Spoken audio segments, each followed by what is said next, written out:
Today, women's rights have been greatly increased worldwide than in the Middle Ages. But the reality is that women's rights are still not guaranteed in many regions. In the Middle Ages, security was far worse than it is today. Moreover, women's rights were considerably lower than they are today. Women born in Western countries with a male-dominated history had to live their entire lives, suffering from extreme gender discrimination. In the first place, the roles that could be performed in society were determined according to gender. Any woman who tried to break through the barriers set by society, and man was immediately treated as a witch or heretic. The victims of witch hunts were mostly rich bourgeois women. There was no place for women in religion, academics, war, and commerce. Ordinary women spent their whole lives doing arduous housework. Miscellaneous household chores such as child care and housework were the only roles assigned to women by men. Of course, even in the Middle Ages, there were people who were born as working-class women and rose to high positions and made money. The French courtesans who had a high level of education and sold sex to men were one example.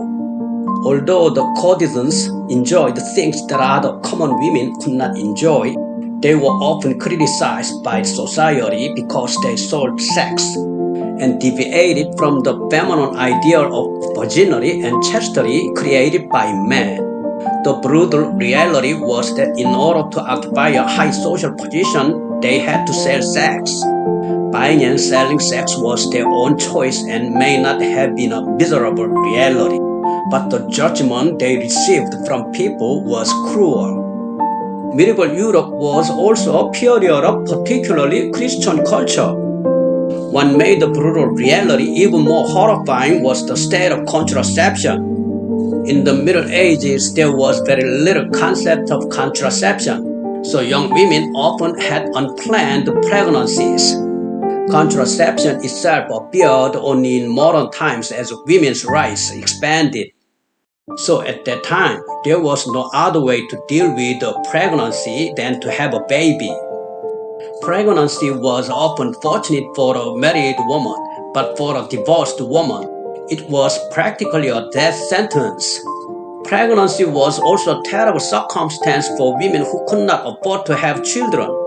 If the mother was caught trying to get rid of her baby, she was judged as a heretic and killed or crippled. Among women in the Middle Ages, 90% of ordinary women lived in danger every day. Then the top 1% of noble women, unlike common women, did not have hard daily life.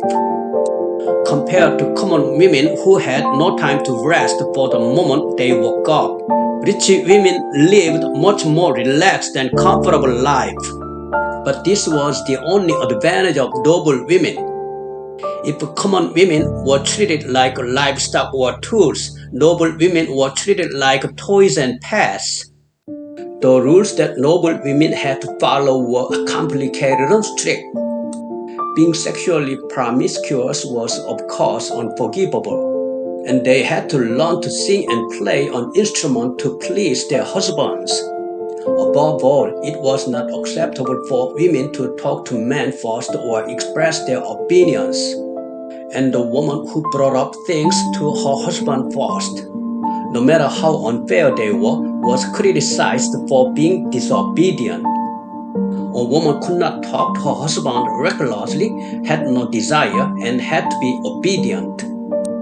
In the Middle Ages, a husband even had the legal right to beat his wife. The day of medieval noble women started with prayer at dawn.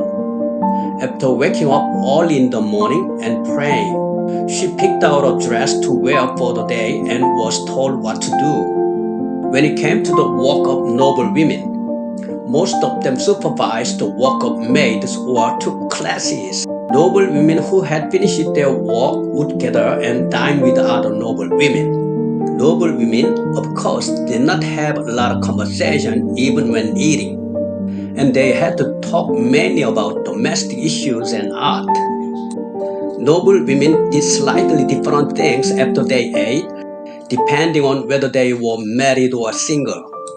In the case of single women, they were trained in skills they would need when married. Noble women had to learn about the culture and be educated in order to talk as conversation partners with their husbands, and they had to learn dance and singing to please their husbands.